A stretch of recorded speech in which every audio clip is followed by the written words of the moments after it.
Gopi Gita, verse 3. Vishwajalapayat Vyalrakshasat Varshamarudhat Vaidutanala Bhishmayatmajat Vishwato Bhayat Rishabhate Vayam Rakshitamuhu.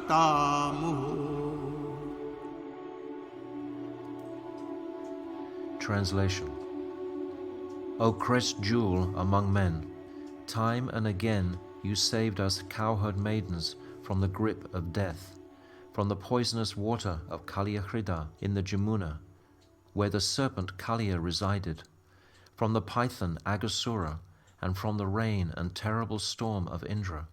You saved us from the whirlwind demon Trinavrata, from the firing of Indra's thunderbolts, from the dreadful forest fire, and from the bull demon Aristasura, and from the son of Maya named Vyomasura, and from every other kind of threat. Bhav Prakashika Briti by Srila Bhaktivedanta Narayan Goswami Maharaj. Weeping as they perform their kirtan, the gopis tell Krishna, "In the past you protected us from various kinds of dangers and from the devouring mouth of death. You rescued us so many times, so why are you now killing us with the arrows of your glance? You are making us burn in the fire of love-filled desire and in the fire of painful feelings of separation from you. Now nothing can protect us. What then was the use of protecting us before? If someone plants a tree, that person develops some attachment for it as it grows. Even if it is a poisonous tree, and he is advised by others to cut it down, he will hesitate to do so. It seems that you have forgotten this principle. You are so cruel-hearted and merciless that you are cutting us down, although previously you protected us and watched us grow." Visha Jala Payad. Visha Jala means poisonous water. The gopis refer to the serpent Kaliya, who poisoned the waters of the Yamuna river. They say, with his virulent vapors, Kaliya polluted the water of Kaliyahrida, making it boil and foam, but you protected us from that danger. When Sri Krishna jumped into the poisoned water of the Yamuna river, it appeared that he himself was dying. Why then do the gopis say that he protected them? All the boys and calves had been playing on the bank of the Yamuna at Kaliyahrida, and from the mere smell of that poison they fell to the ground as if dead. Krishna immediately restored their life by his glances, which were full of life-giving nectar. Determined to send Kaliya away, he then jumped into the Yamuna. The gopis continue, "If you had died, we would have also died, and Nanda Baba, Mother Yashoda, and all the Brijbasis would have died. To protect us all, you subdued Kaliya, and he left this place. The water became pure once more, and everyone was safe." Vyala Rakshashad.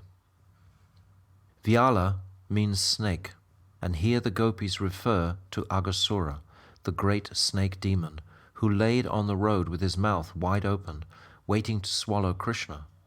The calves and cowherd boys were running and frolicking here and there, and gradually as they played, they came closer and closer to the demon. "What a magnificent cave!" they exclaimed when they saw Agha's open mouth. "It looks just like a serpent, but it can't be. No serpent could be that huge. Still, even if it is a serpent, there is no harm in going inside.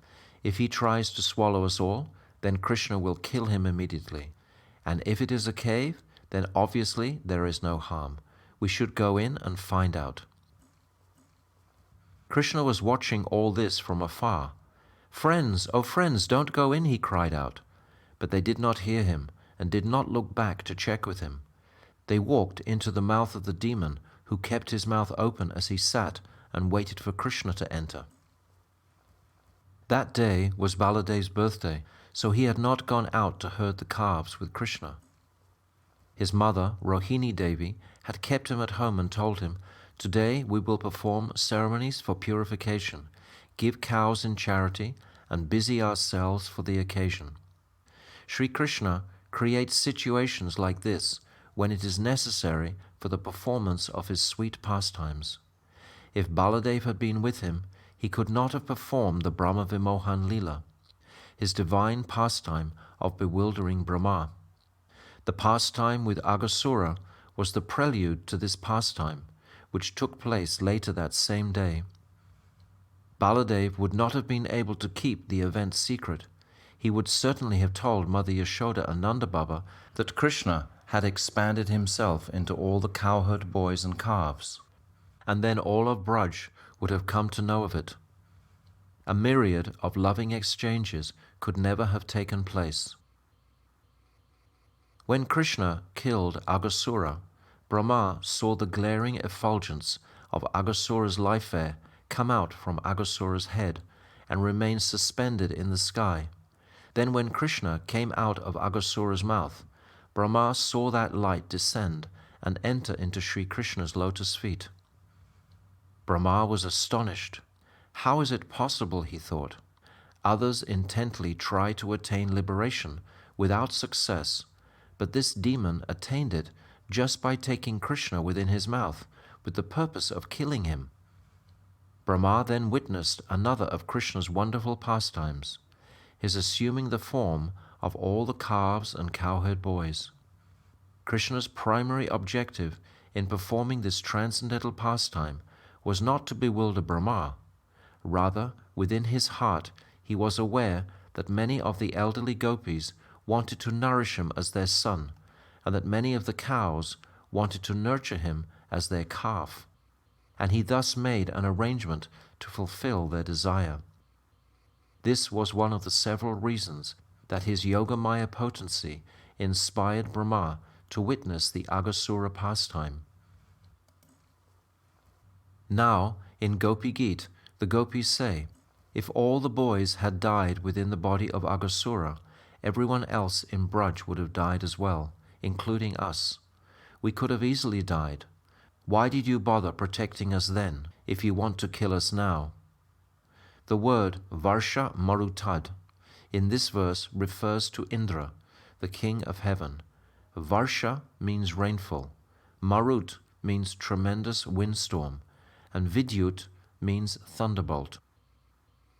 The gopis tell Sri Krishna, by holding Giriraj Govardhan on the tip of your smallest finger, you protected us from Indra's inundation of rain, fierce tempest, and furious hurling of thunderbolts.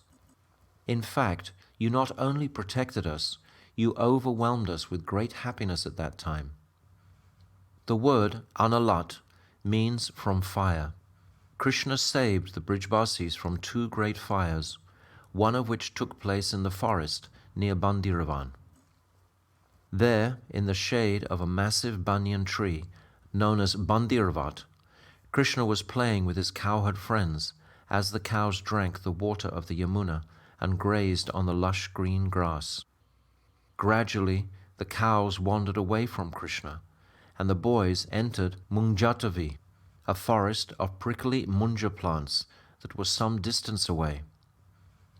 It was summer, and the scorching heat dried the forest, which was so dense that the cows lost track of the path by which they had come. Overwhelmed by thirst and heat, they became most perturbed. The cowherd boys began to search for the cows, and in doing so, they left Krishna and Balaram. They entered Munjatvi, and like the cows, became agitated by excessive thirst and intense heat. It was then that wicked Kamsa's servants, who had been hiding in the forest, set the grass and trees ablaze. Within a moment, a wind flushed the fire throughout the area, leaving both the cows and cowherd boys caught in its center. Seeing no other means of escape, they all began to cry out to Krishna and Balaram. Immediately upon hearing their distressed call, Krishna and Balaram came in their midst. "Close your eyes for just a moment," Krishna told them, and in that moment he swallowed the terrible forest fire.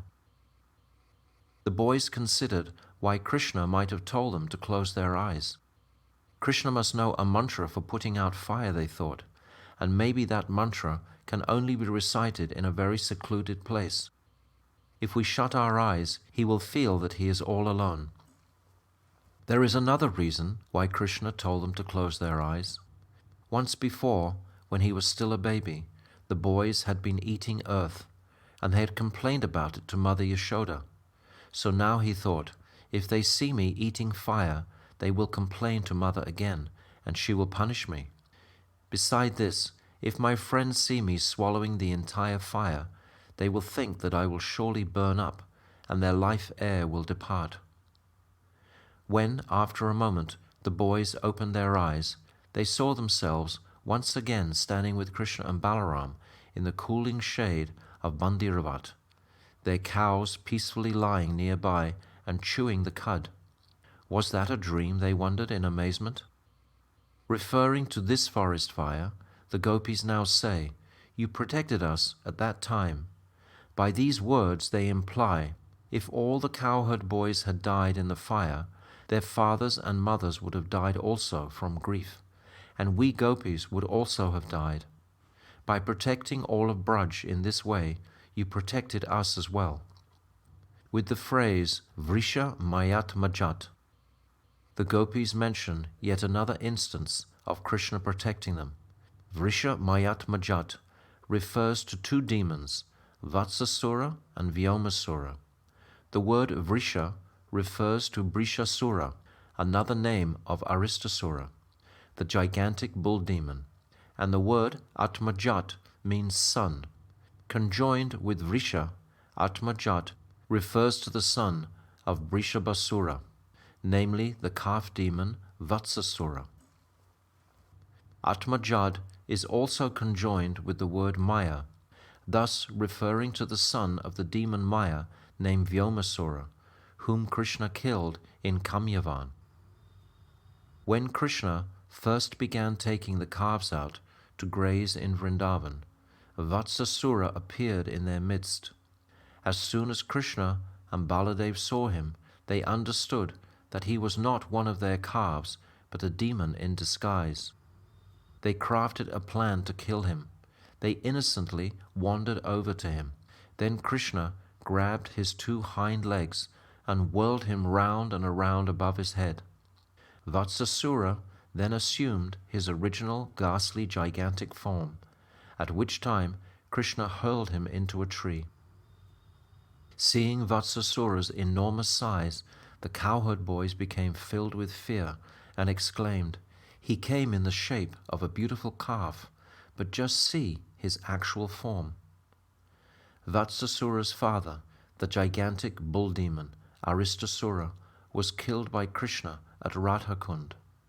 Aristasura was certainly sinful, and so one may wonder how he could have entered the pristine area of Radhakund.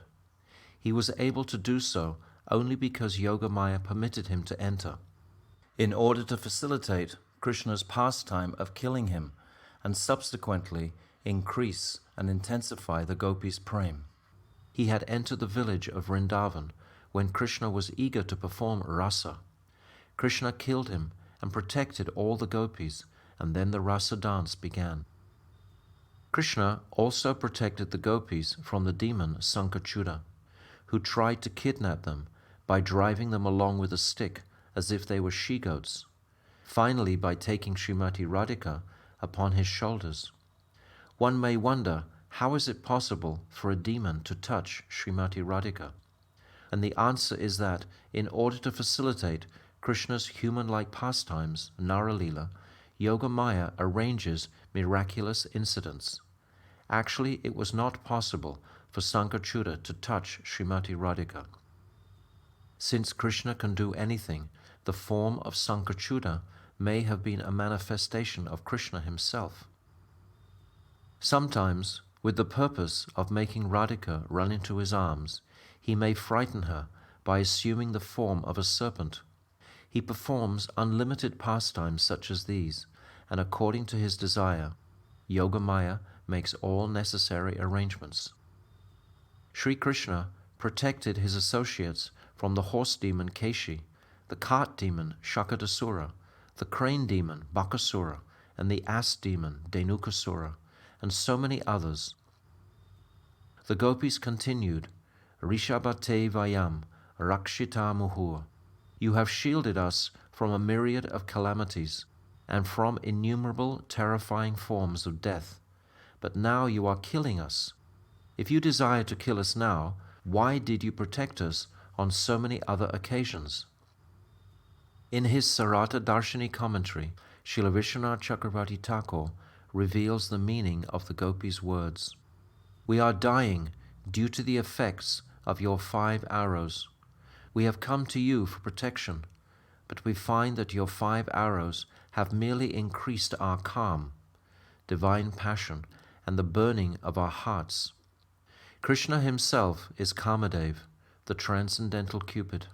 He has enchanted the gopis by shooting at them his arrows of his lotus eyes and by his mellifluous flute playing. His beautiful lips, his solitary talks with them, and his broad chest. He is addressed in the calm Gayatri Mantra as Pushpana, he who shoots the flower arrows that enamor the gopis. This transcendental Kamadev can enchant the mind of the Kamadev of this world, and therefore the gopis appeal to him to extinguish the fire caused by Kamadev's 5 arrows. The gopis say, At present we see that you are Vishvasa Gati, a betrayer of another's faith. The inherent meaning of the Sanskrit word Vishvasa Gati is conveyed with the following words. I slept with my head in your lap, fully trusting that you would protect me. But while I slept, you took a sword and killed me. In this mood, the gopis are saying, You protected us many times in the past, and we trusted that you would surely protect us now. Having given up everything we have and offering you our very existence, we came to you. But now you callously betray us. Even though we are dying, you do not protect us. Srila Vishwanath Chakravarti Thakur says that some of the pastimes the gopis mentioned here will actually take place after Rasa Leela. We would expect the gopis to talk about events that took place before the Rasa Leela, but how can they speak about future incidents? Srila Chakravarti Thakur explains that these future events were common knowledge to the gopis. They had heard about them long before from Punamasi Devi, Gagaracharya, Bhaguri Rishi, and other sages. They had also heard from many persons about Krishna's horoscope, and they are now repeating what they had heard. Srila Jiva Goswami says that Srila Shukadev Goswami, in his description of the gopis' Purvarag up to the Rasa Leela, Srimad Bhagavatam 10:21-33, was in a very rasik mood. Consequently, he related only Sri Krishna's sweet, loving pastimes. He did not relate Krishna's pastimes of killing demons, which by ordinary estimation may be considered cruel or unpleasant. He recounted the gopis' Purvarag, Krishna's beautiful pastime with the wives of the Brahmanas, the Yagya Patnis, his lifting Giriraj Govardhan, and his pastimes with the cowherd boys and gopis in autumn and summer. Srila Jiva Goswami says that because of Srila Shukadev Goswami's deep mood, there were occasions when he rearranged the chronology of his narrations according to that mood. Consequently, he recounted certain pastimes of Krishna killing demons after he described Rasa Leela, when in fact they took place beforehand. The explanation given by Srila Jiva Goswami seems to contradict that of Srila Vishwanath Chakravarti Thakur, but both explanations are correct.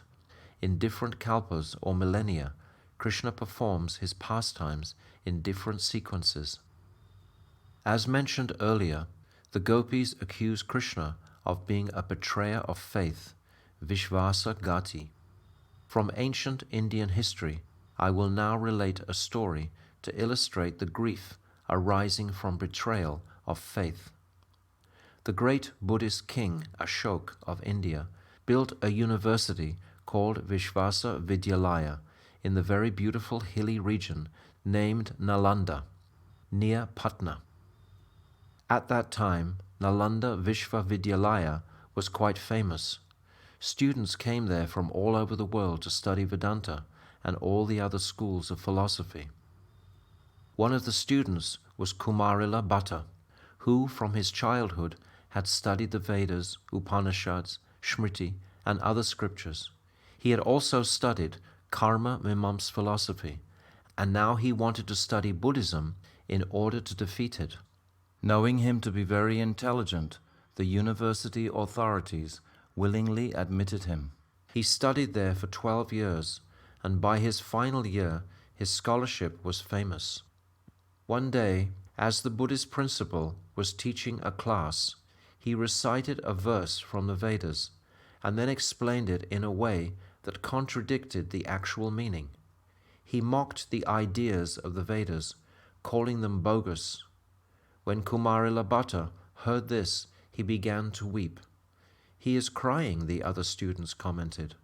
"Perhaps he is a Vaishnava or a member of some other sect. In any case, it is obvious that he is not a Buddhist." The principal of the school called for Kumarila Bhatta and asked, "Why are you weeping?" "Your explanations are contradictory and useless," Kumarila Bhatta said. "This is not the actual meaning of the cited verse." "Please give your explanation then," the teacher said. Kumarila Bhatta explained the verse wonderfully, but when he finished, his fellow students were resentful and conspired to kill him. Accosting him, they seized him and took him to the top of a tall building. "We are going to throw you off," they told him. "If your God is really true, and if the Vedas are also true, you will be protected. Otherwise, you will simply die." Kumarila Bhatta concurred. "You are correct. If the Vedas speak the absolute truth, and if my God is real, then no harm will come to me." They threw him from that building onto the ground below, and then ran down, fully confident that they would find him dead. Instead, they saw him walking and talking, uninjured, except for a broken finger. They firmly took hold of him and asked derisively, "If you are actually fully protected, why did your finger get broken?" "I made the mistake of saying, 'if my God is real,'" he replied. "Had I not said 'if,' I would not have been injured at all." Kumarila Bhatta soon preached so boldly against Buddhism that it was driven out of India into China and various other places. While Sankaracharya's philosophy helped achieve this to some degree, the real credit for driving Buddhism out of India belongs to Kumarila Bhatta. Despite his accomplishment, Kumarila Bhatta deeply grieved in his last days for what he saw as a grave mistake. The principal of that university was my guru, he thought. At the end of his life, he was tormented by the thought that an insignificant disciple had defeated him, and he died in grief. "I am Vishvasa Gati. I have betrayed my guru, who taught me so much. He helped me to make my life successful. He gave me the knowledge which I used to drive Buddhism out of India, and yet I betrayed him." Desiring to atone for what he considered to be his sin, he made a pile of rice husks and set fire to it. When rice husks burn, they smolder and look as though they are not burning. Flames will only appear if the fire is fanned. Kumarila Bhatta lay down on that pile of smoldering rice husks and burned as if he were being slowly cooked. Although in extreme pain, he remained lying there. At that time, Sri Sankaracharya's follower approached him and said, "I have come to beg something from you." "What do you wish for?" Kumarila Bhatta asked. "I beg you to come out of the fire and debate with me on the new Advaitavad philosophy devised by Sankaracharya, which is so beautiful. I want to defeat you because you are a smarta and you believe in the Vedas." "I am dying now. I don't want to pollute my mouth with Advaitavad, Kumari Labhata replied. Please go away. I will not talk about this non-Vedic philosophy, he uttered as his life slipped away. This is an historical fact, and it is not directly relevant to Gopi Gita, but I wanted to take this opportunity to relate it. You should know this history, because it will help you understand how the preaching of Vedanta developed. This concludes verse 3 of Gopi Gita.